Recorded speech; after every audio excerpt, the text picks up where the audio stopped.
নমস্কার। অনেকদিন পর আবার ফিরে এলাম। এক দীর্ঘ নীরবতা। কারণটা কি? না, থাক, সেই কারণ বাদ দিয়ে বরং চলুন আজ একটা ইন্টারেস্টিং বিষয় নিয়ে আলোচনা করা যাক। তাহলে বিষয়টা কি? আজকের বিষয় দালাই লামা, এক আধ্যাত্মিক উত্তরাধিকারের সংকট।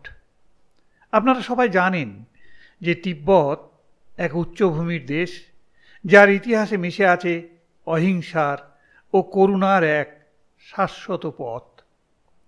কিন্তু সেই পথ আজ রক্তাক্ত, কারণ এক সাম্রাজ্যবাদী শক্তি তাকে গ্রাস করতে চায়। হয়তো আপনাদের মনে আছে যে চীন 1950 সালে সেনা পাঠিয়ে দখল নেয় তিব্বতের। তারপর থেকে শুরু হয় সংস্কৃতি, ভাষা এবং ধর্ম সব কিছুকে মুছে ফেলার এক দীর্ঘ প্রক্রিয়া।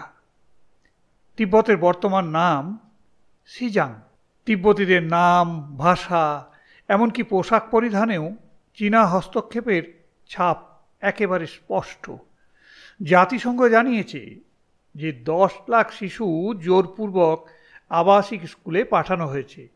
মান্দারিন ভাষায় শিক্ষা এখন বাধ্যতামূলক। তাদের পরিবার থেকে বিচ্ছিন্ন করে তিব্বতী পরিচয় মুছে দিয়ে তৈরি করা হচ্ছে এক চীনা তিব্বত। দুঃখের বিষয়, তিব্বতীরা যেন আজ নিজেদের দেশেই সংখ্যালঘু হয়ে পড়ছেন। চীন হান জনগোষ্ঠীকে তিব্বতে এনে বসতি গড়ে তুলছে, জমি কেড়ে নিচ্ছে, ধর্মীয় সমাবেশে নিষেধাজ্ঞা আরোপ করছে। এখন একান্ত নিজস্ব অনুগত একজন দালাই লামা চায় চীন। এই একটি বাক্যই যেন এনক্যাপসুলেট করে ফেলে তিব্বতের আজকের বাস্তবতা। 600 বছরের পুরনো এক ধর্মীয় ঐতিহ্য, এক আধ্যাত্মিক উত্তরাধিকার। আজ সেই ধারাবাহিকতা নিয়েই তৈরি হয়েছে রাজনৈতিক উত্তেজনা এবং আন্তর্জাতিক উদ্বেগ।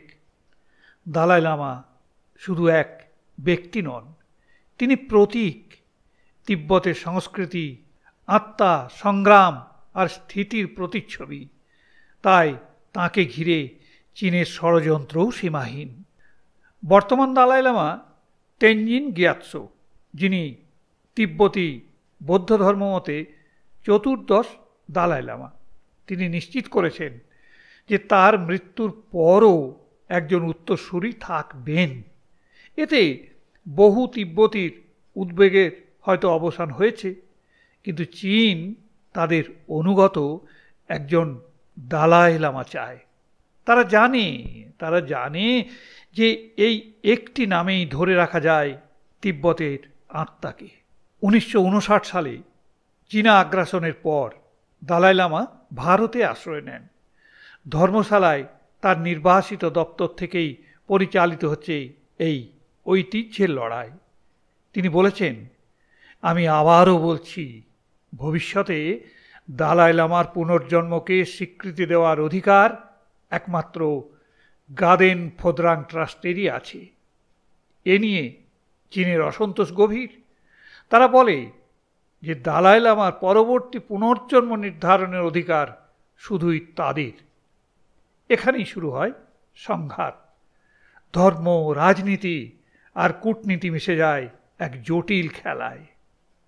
তিব্বতীরা দালাই লামাকে কেবল নেতা নয়, জীবন্ত বুদ্ধ হিসেবে মানে। দালাই লামা যেমন আধ্যাত্মিক নেতা, তেমনি একসময় ছিলেন রাজনৈতিক নেতা, যেন এক পোপ ও রাষ্ট্রপতির মিশ্র প্রতিচ্ছবি।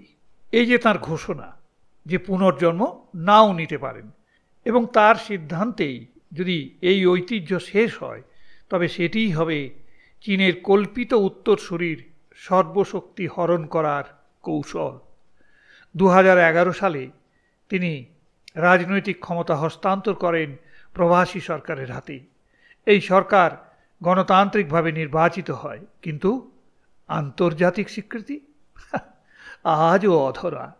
চীন তার আগ্রাসী রাজনীতির ছলে যেমন পঞ্চেন লামাকে অপহরণ করে তাদের পছন্দ মাফিক নিয়োগ করেছে, তেমনি দালাই লামার ক্ষেত্রেও ওই একই ছক কষছে।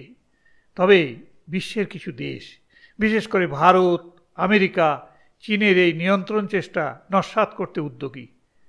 তিব্বতের শিশুদের ভবিষ্যৎ কেড়ে নেওয়া হচ্ছে, ধর্মীয় প্রতিষ্ঠানগুলো ধ্বংস করা হচ্ছে, স্বাধীন মত প্রকাশ নিষিদ্ধ। আজ তিব্বত যেন এক চিরস্থায়ী লকডাউনের মধ্যে বন্দী হয়ে আছে। তবে সব কিছু হারিয়ে যায়নি। আমেরিকার Tibetan policy and support act এই উত্তরাধিকারের বৈধতা রক্ষা করতে প্রতিজ্ঞাবদ্ধ। এই যুগে যখন আত্মপরিচয় বাঁচানোর লড়াই জীবন মৃত্যুর মতো কঠিন, তখন দালাই লামা যেন এক বাতিঘর, যিনি অন্ধকারেও আলো দেখাতে পারেন। আজ এই পর্যন্ত। নমস্কার, ধন্যবাদ। আজকের প্রসঙ্গ আপনাদের কেমন লাগলো কমেন্টে জানান, আর সঙ্গে থাকুন।